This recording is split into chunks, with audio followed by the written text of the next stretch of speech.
Hi, everybody. My name is Brady Josephson, and I work for Next After. I will be the host for today. Thank you so much for joining us. We're going to wait just like 30 more seconds for people to join on to the live feed here, and then we'll get started talking about the state of modern philanthropy, trends in return donor behavior with Dr. Ben Cipollini from Classy. So we will get going here in about 30 seconds. So top up those coffees, get that water. Get ready, strap in, because we got a lot of data that's going to be coming at you.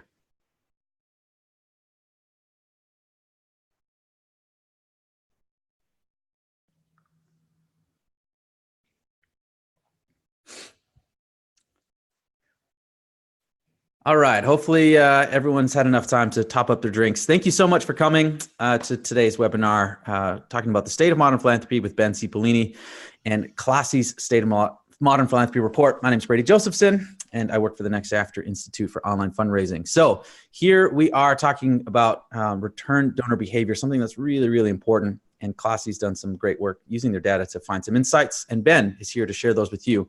A couple things before we get started here. One of the things that we've been spending a lot of time on early this year is actually developing this curriculum to do more in-person training, trying to find this gap between, a 1-hour webinar, which is great. You can get some ideas and inspiration, but there's kind of a gap that exists between what we really need in terms of skill development or going that level deeper. So we've developed some curriculum and courses where we spend all day talking about email fundraising or donation pages or content marketing.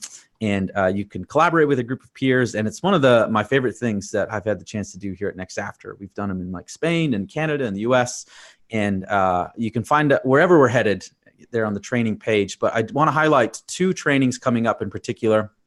One is actually coming up soon in Boston. The day before Classy's collaborative event, we are doing a workshop on email fundraising at HubSpot's headquarters. It's right downtown Boston there in Cambridge, and it's a cool spot, cool venue, and should be a great day talking about email. And then you can stick around and hang out at the collaborative and see Ben again, and I'll be there as well. So that's one training. And then if you can't make that Boston one and you really want to make the most of your travel, we've got 3 days at our Plano office that you can come to, talking email fundraising, donation page, and donor acquisition. So you can come for one, you can come for all, and spend some time, get to know the staff as well. So you can find out more at nextafter.com/June training, or just go to our site and learn more about training. So just wanted to highlight those things before we get started here today. We'd love to have you out and spend a day with you nerding out on online fundraising stuff. So that brings us back to today, the state of modern philanthropy. Let's go. A few quick things. We will be recording this. We will be sending it out later. So please take notes as you like, but know that you'll also have a chance to look after words at the slides and the content. We'll send the link to the slide deck itself, as well as some of these other resources like the State of Modern Philanthropy Report, where you can access it and dive into all the things that we don't cover. And we will have time for question and answer. So please send in all your questions. Here's how you can do that. You can use the chat window there to your right, where you can ask a question. We'll be taking them throughout the day or throughout the session. And then at the end, we'll have a time to ask Ben, and we can weigh in as well, some of our own research and resources as well. We love the questions. And even if we can't get to them live, we will do our best to send them out afterwards via email. So please, please, please ask any and all questions as they come up. So today's speaker is Dr. Ben Cipollini. He is the Director of Data Science at Classy. He has come on the podcast a couple times and got a chance to interview you a little bit at NEO. So we've had a few times to talk. And I love the way that you are like a super data nerd, but pretty easy to understand. It's a good combo. You're not preparing people well for what I'm about to blast them with, but no, that's you. That's what we're here for. So, Ben, you've been there for a few years now, 2-3 years? 3 years. 3 years. And this is the second year that you've undertaken the State of Modern Philanthropy Report. So Ben's going to walk us through that. You can find out more about him on LinkedIn and his Twitter handle, Mr. Quick Owl. There's a story there, I'm pretty sure. I don't know if you want to... Submit it as a question if you guys want to know about me. What is the last thing I want to talk about is me. There you go. Well, with that, let's get into it. Ben, take us home, take us away, and I'll be back later for questions. So thanks, Ben, for coming on. Sounds great. Thanks so much, Brady. Let me go ahead and share my slides here. Can you guys all see that? Cool. So wanted to walk you today through our report.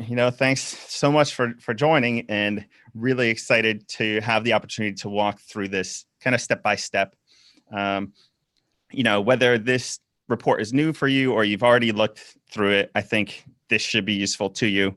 But really wanted to start with why we created the report and what the structure of today's talk is. So this is the outline of the talk and of the report itself. And first wanted to talk about our motivations. And actually, I've noticed in the few times that I have talked with Brady and others, I always forget to shout out to my team. So a quick shout out to all the people who did the work. These are my data scientists, Paige Piccinini, Rob Wang, Marianne Halloran, and our data engineer, Michael Jalkio. They're doing the heavy lifting here. I'm just the face of the franchise. But yeah, let's go ahead. So why did we do this? So Classy is getting data from over 4,000 customers, all different shapes and sizes, different sectors. And number one thing we get asked for is insights into fundraising. People want to know two things. How do I know if my organization is doing well in fundraising, and how can we do better? So we created this report. It's got the data, but our goal is also to have the context around the data so that you all can understand, is this relevant to you? Because it's being aggregated across so many shapes and sizes and sectors, is this relevant to you? Give you enough depth in the data. And so while I want to walk through the report at a high level today, I also want to go into some of the technical detail that may be challenging to understand and go from there. So let's see how it goes. So this year every year we plan to take a different approach to our report. This year, State of Modern Philanthropy 2019, we focused on donor patterns and behaviors that take place after someone makes their first one-time donation to an organization. So keep that in mind. That is pervasive throughout this report. We're diving into critical topics such as fundraiser retention, the continued value of a recurring donor, opportunities for better donor engagement. And the reason we're doing that is because when we just look at the data like donor churn or what people are doing on the platform, the overwhelming majority of the data is from new one-time donors, right? We know that in the industry, new donor churn is like 82%. That means most of what's happening on our platform, other data tells us well, most of what's happening on our platform is a new one-time donor. So we want to examine, hey, when people do come back, what are they doing? What are they interested in? How can that inform us about what we should do next? And so a little bit, maybe I skipped a slide. Let me go back. Okay, got you. So let me show my visualization first. Here we go. So this is just to visualize what the report's about. Someone is given a first donation, and now they're doing something else. They're giving another donation. They're becoming a recurring donor. They are choosing to fundraise. They're buying a ticket to an event. All things that Classy supports on its platform through the suite of fundraising tools. Oh boy. I see. I just need to be more patient in my slide advancement. There we go. Great. So a little bit about the data set itself. So we're looking at 2018 retention behaviors. That means we're looking at core data from 2017 and 2018 so that we can measure retention. It's a subset of our data. It consists of over 15,000 campaigns, 875 organizations, and 4,000 recurring plans, recurring subscriptions. At Classy, we're really focused on the supporter journey. So what's that experience of a supporter coming in and using the tools? And so we've structured the report in the same way, and in today's talk as well. And so we start with the source. This means what people are bringing to the table, their demographics, what devices they're using, what websites are they getting to your campaign from, everything that's happening kind of off-site before they get to Classy. Second, the actual destination, the campaign itself, and the content on the campaign. The third is the actions that they're taking on the page, whether they're giving a donation or signing up to be a fundraiser. And lastly, the timing that all of this is happening. So any seasonality, if it's happening in Giving Tuesday or end of year, all these things. This is how we've structured the report. And these are the sections of the presentation I'll give today.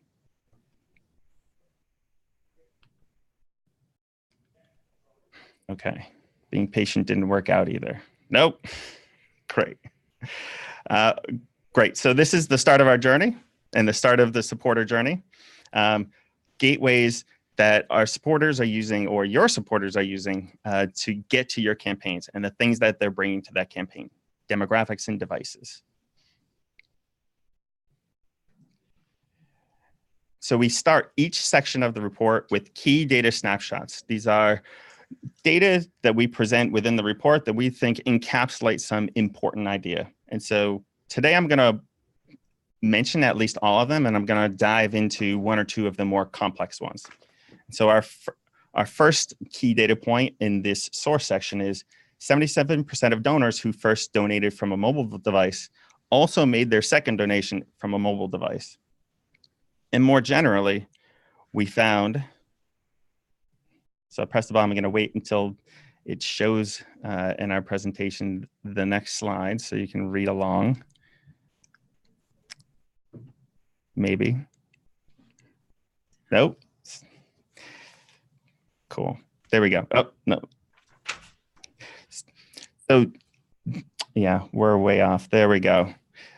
This is actually general across mobile and desktop. The device that someone's using when they make their first donation is the device they'll generally use in the second one. And this effect is actually stronger on a desktop device than a mobile device. So this is saying 23% of people who gave with a mobile device actually changed to like a desktop device. So small rates, people tend to come in a similar way. On the other hand, our next data point, yeah, I'm not sure why. Brady, do you have any thoughts on why I'm so slow in advancing my slides? Yeah, there we go.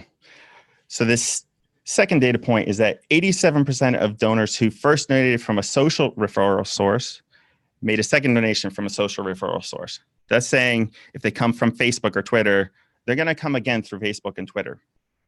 Now, if you dive into the report, you'll actually see that unlike the previous data point, there's actually variety in how people come back. It differs by campaign type. And so last year, we really harped on online fundraising isn't a single thing.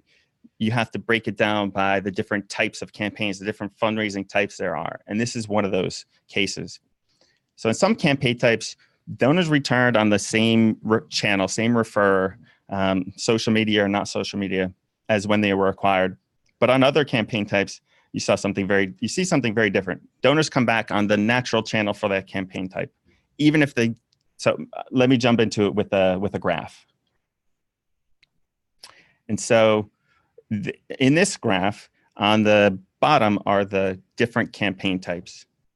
And the height of the bar is how often they're, so high bar means they're coming back in the same way that they came the first time. And the different bars are just dark blue is non-social and light blue is social referrer source. And so when you see the bars are high and about the same, as you see with crowdfunding and ticketed events, that means people are coming, regardless of whether it's social media or not social media,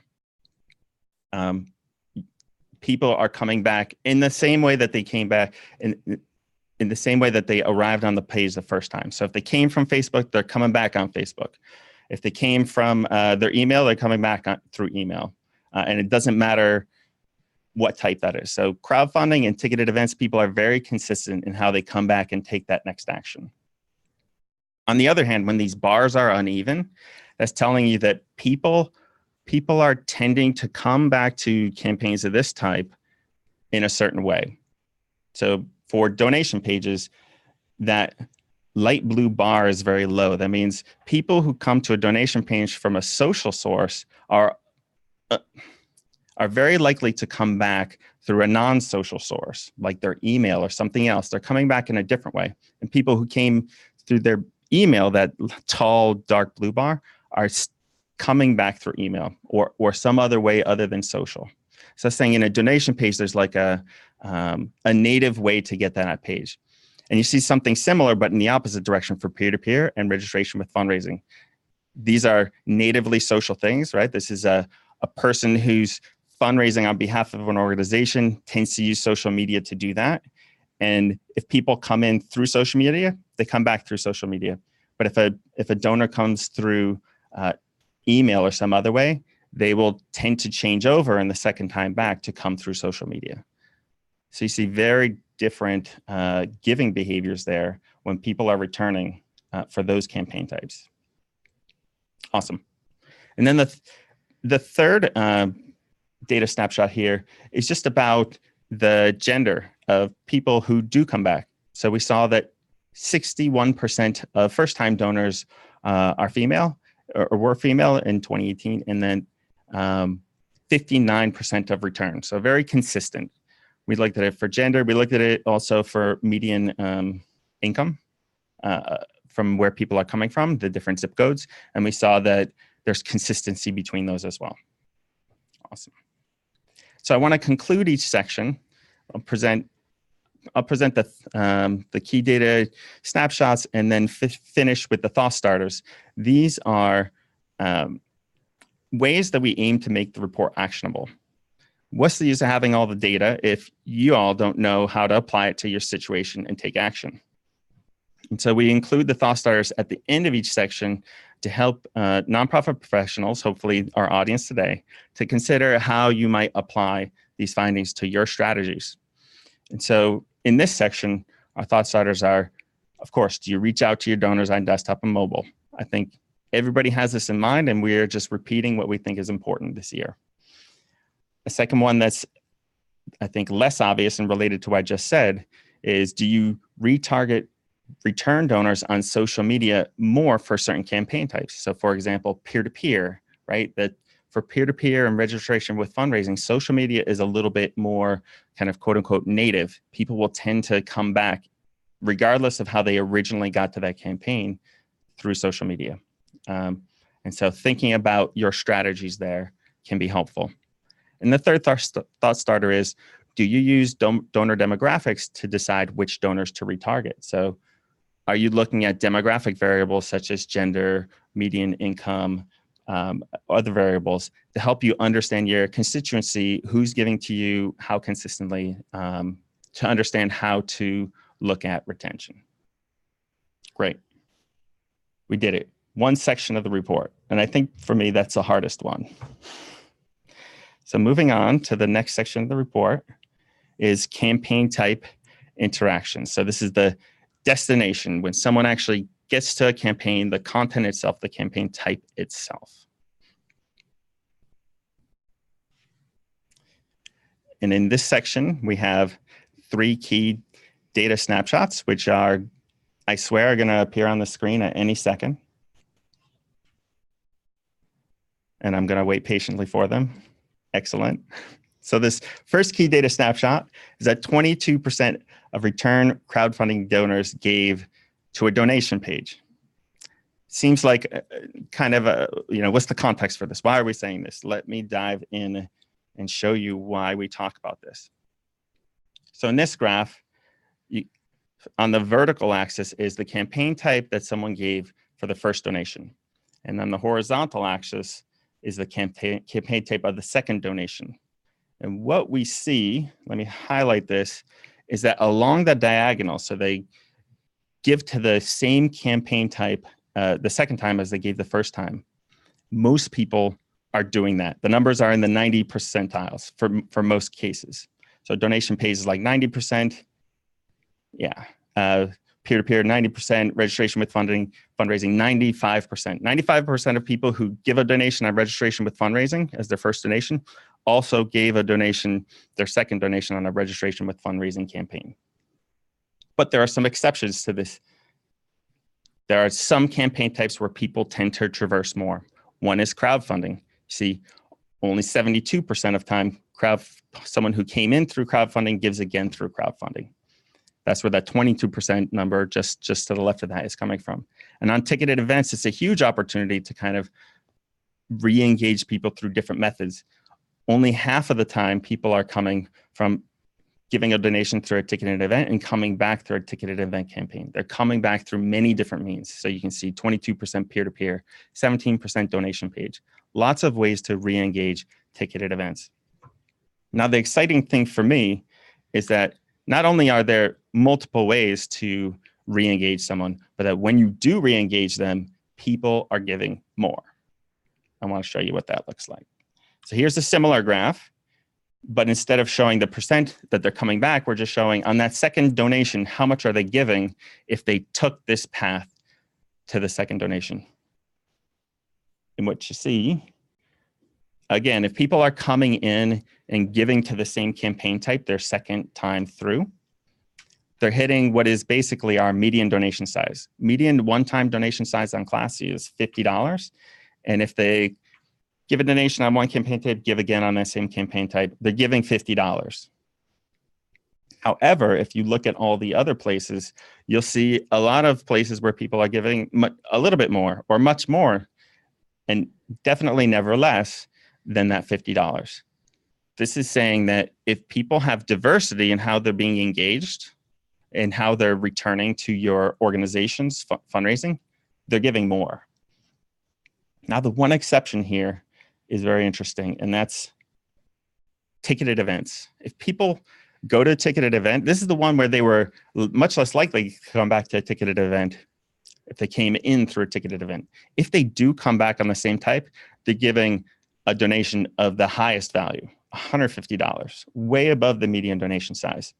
But you can you can see that people who are coming in through ticketed events are generally more generous. There's an opportunity for donors who, for whatever reason, are potentially more engaged, maybe because it's a local thing, maybe an event indicates something local is happening. And so just more highly engaged, giving more. And to top that all off, if they're going to a second event, they're giving the most. Excellent. On to the next data snapshot. This was a shock for me. So 33% of return donors gave to the same campaign page. Now, I'm not saying the same campaign type. I'm saying actually the same campaign. I usually think of people coming in, they give to a campaign, they go away, they come back, and they come back on a different year, a different campaign, a different experience. A third of the time, people are coming back to the same campaign. Now, this breaks that down by campaign type. So again, online fundraising isn't a single thing. Donation pages tend to run very long. So coming back on the same campaign there, not a huge shock. But peer-to-peer, those tend to be short-run campaigns. And people are coming back to the same campaign 33% of the time when they do come back. That's telling you there's an opportunity, if someone gave, to re-engage them to give again. And I think Next After, and Brady has talked previously about, they've run some experiments on asking someone immediately after giving to give again, and this actually works. So this is very much in line with that. People are giving again to the same campaign at higher rates than I ever would have guessed. And then finally, for this section, this is an actual retention stat that I wanted to highlight.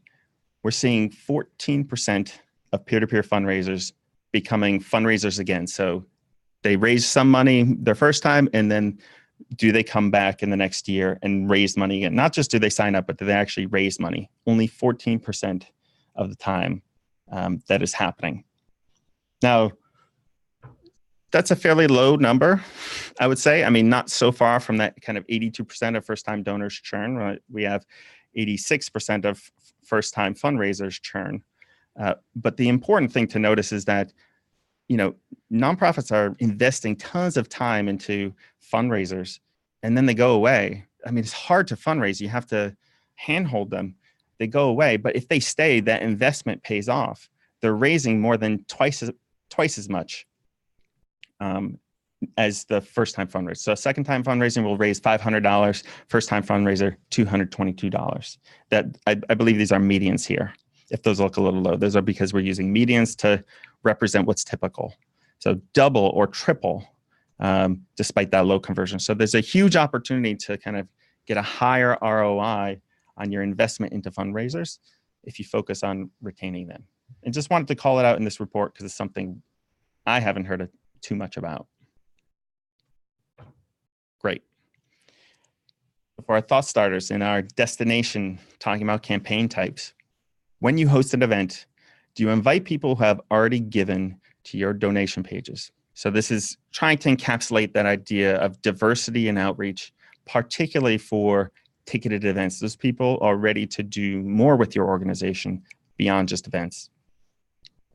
And that hits into the second thought starter as well. How do you engage with event attendees after the event? They're ready to go. That's what our data are saying. And third, what's your fundraiser retention strategy? Have you thought about it? We know you're investing so much to get fundraisers to fundraise well. So what is the strategy you have in place to keep them? They're so valuable. They're 3 times valuable even compared to a one-time donation the first time through, and they're even more valuable that second time through, twice of that. Great.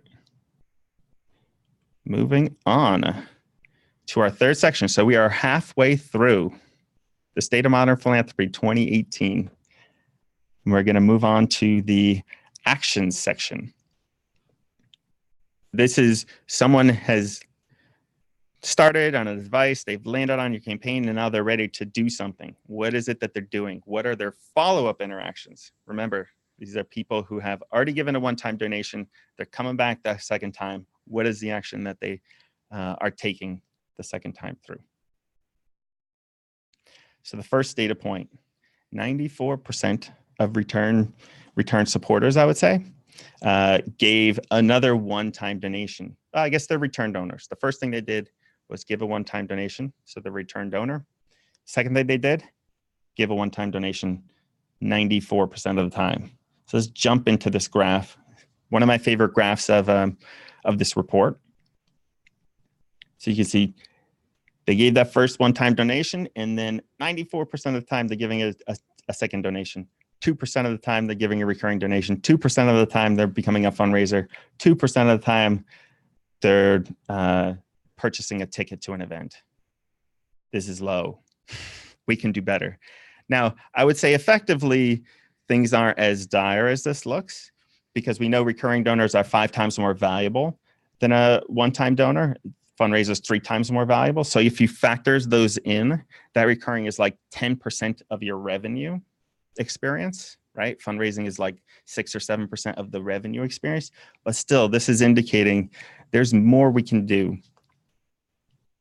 or more that we can think about doing, right? There's many reasons things come out this way, but it's helpful to know this is what's actually happening. Second thing I wanted to bring up, or we chose to bring up in our key data snapshots, is that donors who started on a donation page were almost twice as likely to return to give a second donation relative to donors who started on a peer-to-peer campaign. So again, we're seeing behaviors that are different, retention behaviors that are different by campaign type. When people are coming to donation pages, you see the best retention.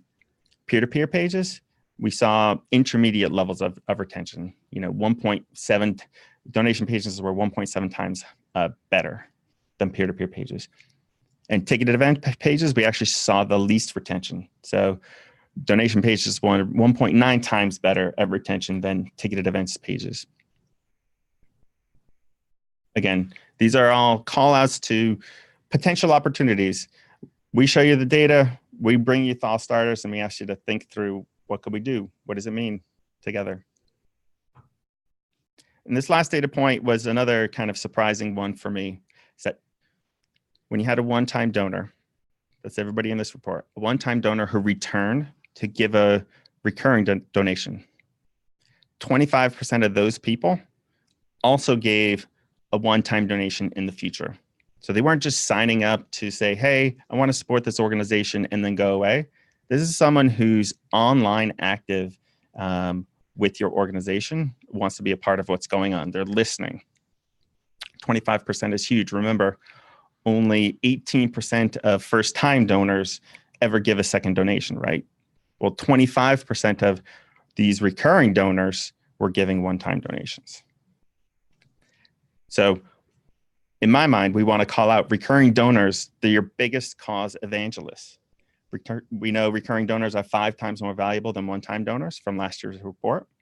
And now they're also more likely, if they came to give a recurring donation by first giving a one-time donation, they're very likely, 25% likely, more likely than a first-time donor to give another one-time donation at some point during the year. Not something I've heard people talk about, really re-engaging those recurring donors too much and thinking about them as a population that would give a one-time donation on top of that. And so, of course, that's going to come out in our thought starters.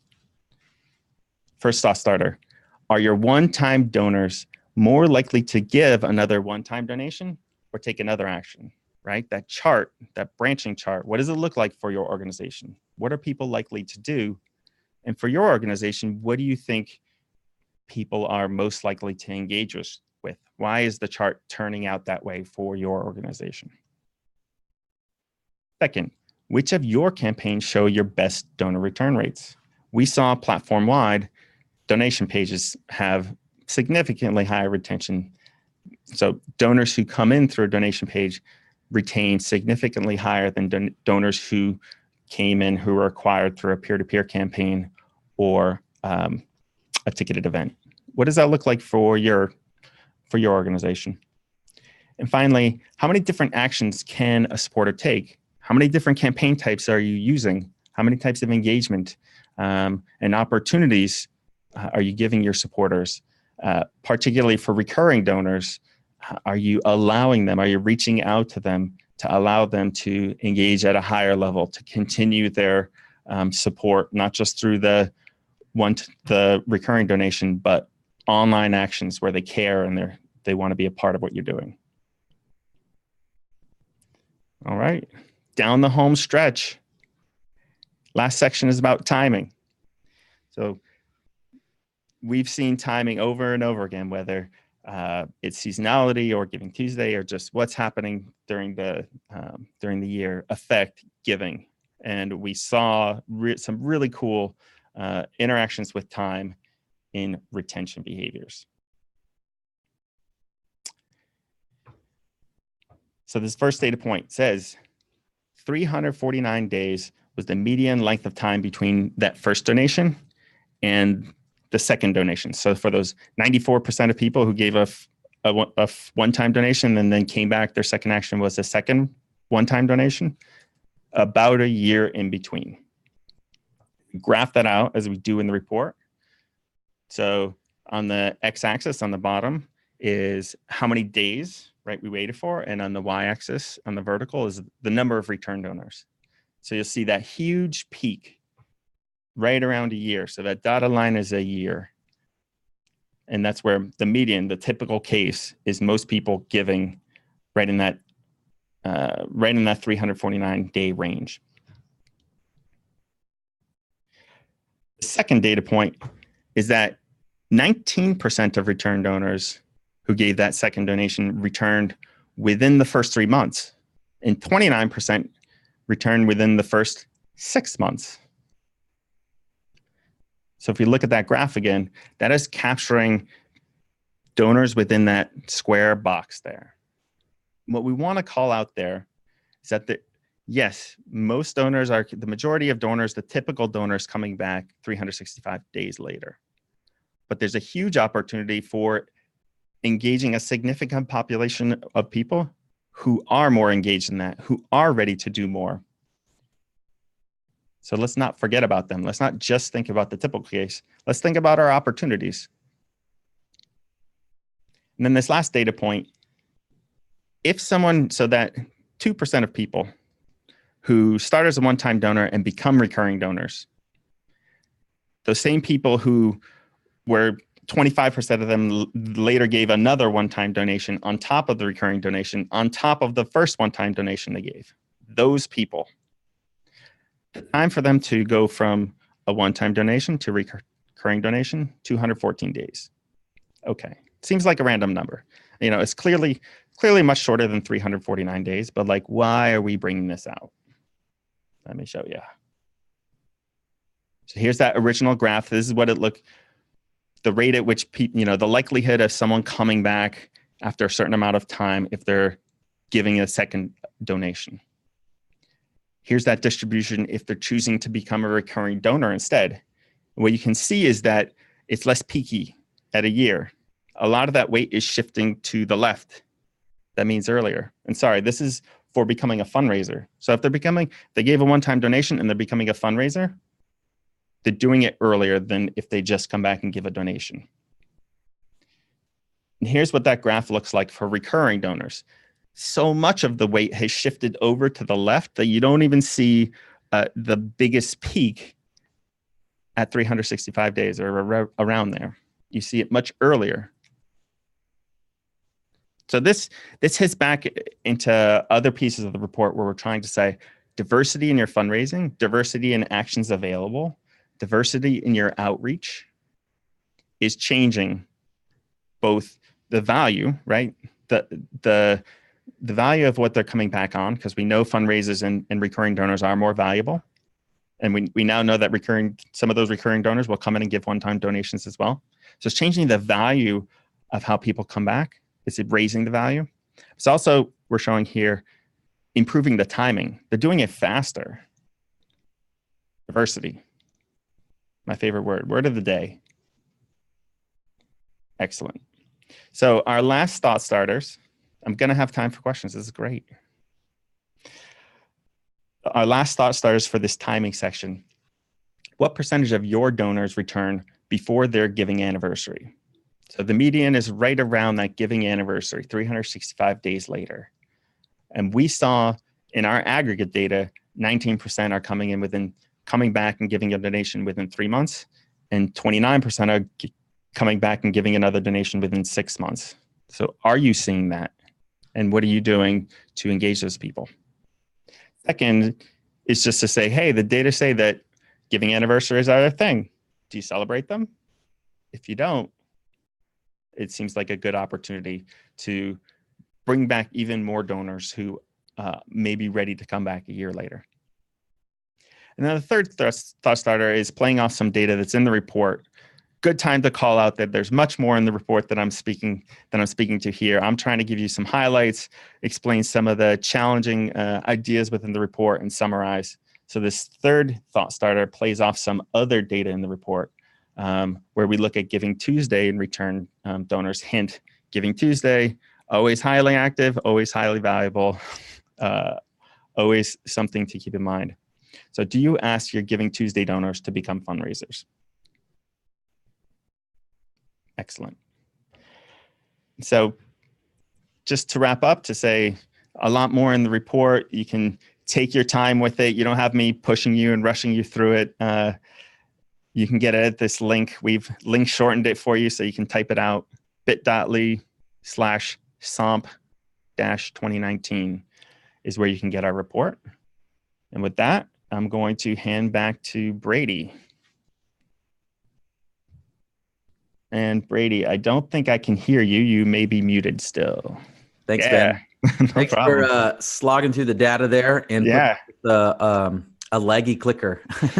So here's what we want to do with the rest of our time is have a discussion. So you've chatted a few questions as we've gone along. If there's some other questions that Ben didn't cover or some things that you'd like us to discuss related to the report or what you can do with this information, please chat it in the window, because that's what we're going to get to next. So while you are chatting away your questions, I just want to highlight one other kind of thing or opportunity that you may not be aware of is the Nonprofit Innovation and Optimization Summit. It's our kind of pinnacle event. Ben was there last year. He had a good time. It's one of my favorite times of the year. Just the people that are there, it's great. The learning, the speaking, it's awesome. This year it's in Denver. We've got a great speaker lineup. There's a pre-summit certification workshop. We're going to have a party at the Denver Zoo. It's going to be a great time. You can find out more at neosummit.com. Okay, let's get into some of your questions. So one of the questions that came up for you, Ben, and maybe you can just kind of handle this one for us quickly, is what is the difference between a crowdfunding page, a peer-to-peer page, and a donation page? Yeah. Excellent question. I wish we had a slide at the beginning for this. So a donation page is a donate button, right? You go to someone's web page and they have a donate now button, static page. All our other campaign types have a landing page. So a crowdfunding and a goal generally. So a crowdfunding page is like a donation page, but it has a landing page on it to express, hey, this is why you should be giving. This is the impact we're trying to have. This is the goal we're trying to reach and why. That's what a crowdfunding page is. A peer-to-peer page takes that idea and adds on peer-to-peer fundraising.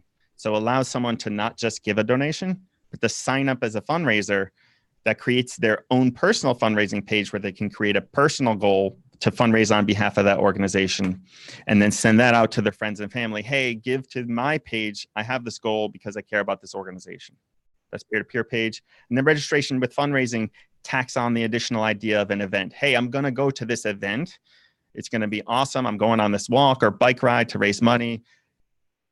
I created my fundraising page. My goal is to raise $1,000 for this organization so that when I do this walk or run, I'm helping support the cause, not just through my presence, but through the money that you, my family and friends are giving to me. Awesome. Thanks for that. And if you've seen any of our research around donation pages, it kind of lines up. So we've got three main types of donation pages. The general donation page, so the classy equivalent would be the main donation page. And then what we call a campaign page is basically what Classy has as a crowdfunding campaign.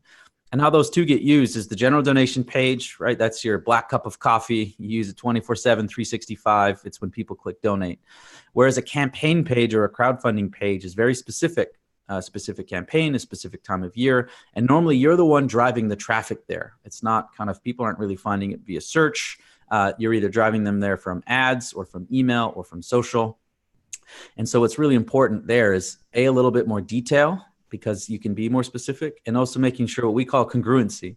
So if you are sending someone from an ad or an email and then they're interested and they click, if there's nothing related to that message on the crowdfunding page or on the campaign page, well, then they're going to have this kind of whiplash effect and most likely abandon because whatever they were interested in is no longer present. So again, whether you're using a crowdfunding campaign or a campaign page, that's the big main difference between your general donation page and this kind of crowdfunding or campaign page. So that we see that as well in kind of our research. So thanks for unpacking those a bit. We had a question about, I know it's tough to analyze tactics because you just basically see the data. So I'm happy to weigh in a little bit more on kind of the tactics side. And then you can weigh in and give your opinions if you're caveat that, you don't have the data to support it. But we had a question about, does offering return donors like a welcome packet or kind of a reactivation series, is that a good strategy? And then the second part of that question is, and you have some data to support this, do return donors prefer different types of interaction, or do they really only like the one type of interaction? Yep. So for that first one, do packages work? I'm going to 100% defer lest I give someone the wrong idea. I do not know. But I can speak to, do return donors, quote unquote, prefer different types of engagement? So what we saw in our data was that data, you're rubbing off on me, Brady. Data, this is important. What we saw in our data is that people would give more earlier. Okay. So that's all I can say from the data side. My interpretation of that is it's likely people like it because they're giving more and they're coming back sooner. But I can't, I'm not in people's heads. That's how I would interpret the data. Yeah. Well, you touched on one kind of common theme. And while you were talking, I wrote down a few common themes. And so we can kind of, I might expound a little bit on how I would take this data and use it kind of strategically. But just on the returning welcome back packet, the one word of caution would be in the mind of a donor. A lot of times they don't know what like a lapse means. They don't know that they were ever gone away. So to be like, welcome back. And they're like, what are you talking about? They maybe feel like they just supported you last week, even though it was a year. So, we can have these terms like libunts and sibunts and activation and all that kind of stuff. Just be very, very careful when that translates into the messaging that we have for a donor. So my suggestion would be, yes, maybe have a reactivation type campaign, but maybe don't be so clear as like, welcome back, you haven't been giving and now you've given. But maybe have like a 3 email series that just provides some new content or, some things that maybe they've missed while they were gone, but have it be a little bit more subtle as opposed to, overtly, calling them out because it could be a little weird. again, like an overarching concept that we see in fundraising. It's about relationships and it's about conversation. And that's kind of a weird, conversation to have. If you know a lot of information about someone and they don't know that you know it, that's always a little awkward when you have that time to run into each other. For sure. And I would just say, the reason that we've posed the report in terms of the supporter journey is to keep that focus. It's easy for us as fundraisers or fundraiser analysts to think about it from the organization side, right? And trying to keep it as focused on the supporter journey as possible. Yeah. For those very reasons. And so here's one of the reasons why we wanted to share this report is a lot of our research is done on A/B tests and experiments to see what donors actually do, which is important. And then we do in-market research. If you've seen any of our studies around recurring giving, we try to see what are nonprofits actually doing. And then the third data point that we don't have access to a lot is what Ben just shared here, is what's actually happening kind of in aggregate. And one of the questions we get asked are any theories as to why recurring donors give their first recurring gift relatively quickly? And maybe another question, what strategies have been successful in converting one-time donors into a second-time donor? I think one of the gaps that you exposed with the data is the time delay, is that a lot of the donors are more likely to make a recurring gift or make a second gift earlier on, right? If those charts, right, they kind of go like this and then some of them peak again. Yet when we follow organizations after we make donations and we analyze how they communicate with us, there's not a lot of communications in that first period. And then there's not a lot of asks and very few asks towards recurring. Now, it may seem counterintuitive, like I just gave or I just supported. Let's kind of like thank them and leave them alone. And then, 3 months from now, 6 months from now, a year from now, we'll kind of, hit them up again. And go ahead.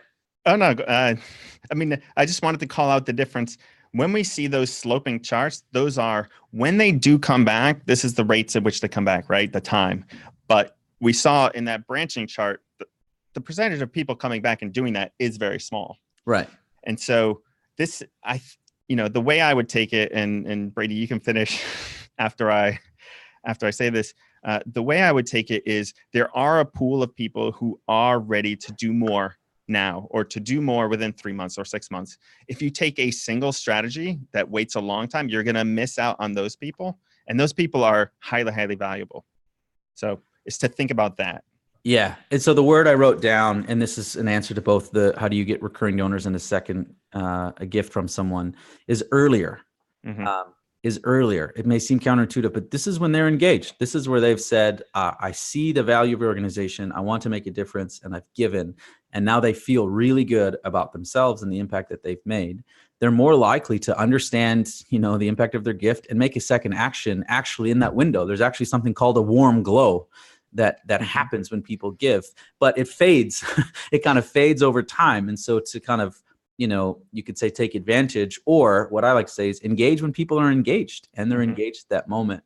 So one of the strategies that we've seen, and this is where the instant donation page even comes from that you alluded to, is immediately after a one-time gift, there is an opportunity to ask for a second gift after they've been thanked, pointing to a possible different project. Maybe it could be a different event in Classy's case, a different campaign, something like that. Or in your organization, a different fund or a different opportunity or a different type of gift like recurring. So we've seen anywhere from 1 to 10% of people immediately upgrade to a recurring donor. And sometimes 20 to 30% of people make a second gift to a different project or a different fund right after they've already given, right? So now that's a pretty extreme case. And it isn't just like give again, like you have to thank them. You have to put this next ask in context of what they just did. But this idea that we need to wait and leave them alone, I think is actually damaging. And again, it's not for everyone, but there is an opportunity to engage earlier and sooner than you think. And it's absolutely worth experimenting with their testing. Yeah, I love that. And I love the idea. I mean, just think of it for me as a donor. And I think a lot of nonprofit professionals in this space are supporters as well as professionals. And from my perspective, when I give and I have an opportunity to do something else, it doesn't feel just stale and repetitive and, thoughtless. It feels like, oh, you're engaging me. I care. You do things I like. Give me another opportunity to think. So I really appreciate that. And I love this idea of diversity and quickness in speaking. Yeah. Yeah, and so another thing that we liked is the focus on return donor behavior. This is obviously a huge thing in our space, donor retention rates, and a lack of kind of understanding longer term actions or lifetime value. And so we'll have a study coming out at the end of the summer where we're looking at the first 45 days to specifically look at how organizations are welcoming new email signups and new donors, to see what they're doing or not doing to take advantage of this kind of early engagement period. So we'll have more to come on that. We have another question here, and I'll jump back to some strategy as we have time. But a question for you: you showed the $150 second gift from a ticketed event. Yeah. Does that also include the ticket price? Nope. It does not. That is a donation on top of purchasing the ticket. Wow, that's interesting. Yeah. So, another kind of common thread, and this didn't come across the first time I read the report, but when you were talking today, it's kind of an indirect link, but it's basically the more someone understands your value proposition, that's our word, the more likely they are to give and give again, right? So people who give to a main donation page, that's kind of who your organization is and what they do, they're more likely to return through that avenue, but more likely to return than other ways. That's because they probably more clearly are giving because of the work that you do, as opposed to maybe a campaign where it's kind of like a cool campaign and maybe fleeting, or definitely peer-to-peer where I'm giving because of you, Ben, or because of this event. And thinking about the ticketed event and the average gift being so high, I mean, I just think of the events that I've been to, and you spend hours hearing about the organization, the work that they do. There's friends and family there. There's like social connectivity. So, it's hard to pull off, but people often walk away from events with a pretty deep understanding of the value of that organization. And we see a direct link. The more people understand the difference that you're making, the more likely they are to give, and they'll give more. And so there's kind of a common thread even within your data. And we're making a few assumptions along the way, but that's, kind of an overarching point. Yeah. And just to call out that, donors who came in through a ticketed event only came back on a ticketed event 50% of the time. They're getting it, they're giving more, but they're also doing it in more diverse ways. And I think I love that those things go hand in hand. I mean, it just makes sense to me. Yeah. One of the other kind of like little tactic things I wrote down here is, we'll often recommend when you do Facebook advertising, for example, focused on donations. You should probably be acquiring an email, moving from email to donation. Facebook ad to donation is kind of tough to do, but if you do it, particularly in a retargeting scenario, we'll often remove mobile just because mobile device conversion rates are so much lower. So you could be kind of, throwing away money.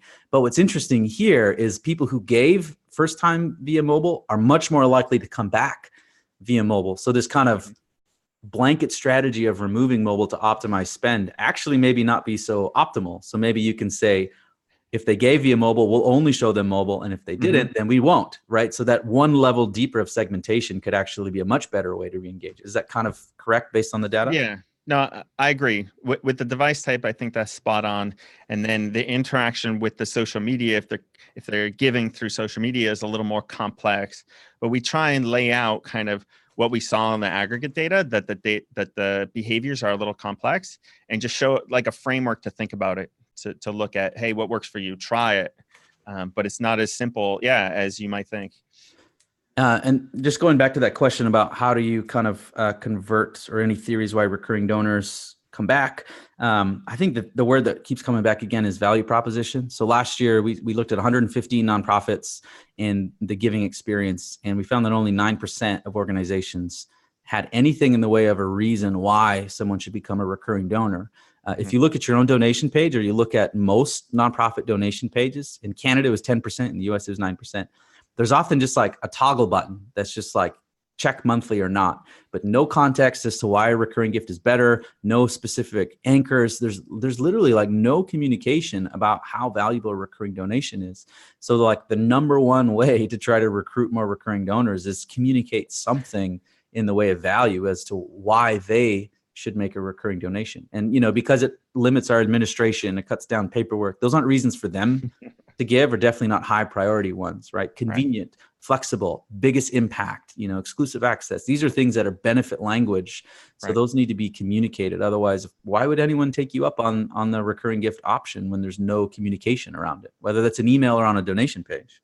Totally. And on Classy, there are ways to run recurring donation campaigns such that the only action someone could take, or the default action that someone could take, is recurring donation. We certainly don't see the rates of people running those types of campaigns that we would hope, given the value prop that we know. And just to call out, these people are coming back and recurring donors are so highly activated. Just to repeat again, yes, recurring donors 5 times more valuable. We also saw last year that their median income is lower than a one-time donor. So these people really care. Like, they're giving more with less, and they're just finding ways to do it. And so the pool of people that we have are, like you said, Brady, we're not doing a great job of calling out to giving a call to action and converting them that way. These are people who just innately care, and they're kind of finding us. And we're seeing all these highly active behaviors because of that. And so there's much more we can do, like you're saying. And it's interesting seeing the same thing that we've learned on the donor side, right? Lifetime value, donor retention, those are hugely, hugely important. Even still, we aren't valuing them enough. But seeing that translate over to fundraisers or peer-to-peer fundraisers, which is kind of, a newer tactic, but the same thing of, if a fundraiser returns, they'll fundraise 2 to 3 times more than someone who doesn't return. So the lifetime value is a lot greater. So how are we caring for peer-to-peer fundraisers? Because that's also something I don't think we see a lot of in terms of real stewardship and care of personal fundraisers, right? Totally. And on that side, I think it can be clearer, because to get someone to actually fundraise and to do a good job, it does take legwork for the organization. And so I think it can be more obvious that, oh yeah, like, I've just invested all this time. They're going to do better. I ought to spend the extra time to retain them. And another strategy is to take those people who you retain, who did well, and turn them into leads for fundraising teams, team captain, so that you can create teams. We know that people that fundraise in teams have more support. They tend to do better. And if they have a strong fundraising team lead, do even better. So it really cascades down there. There's a lot of value. Maybe one more kind of idea that came up, or kind of a way to optimize, or kind of key point to underline, having the different donation page, campaign page, and seeing return rates and their average gift.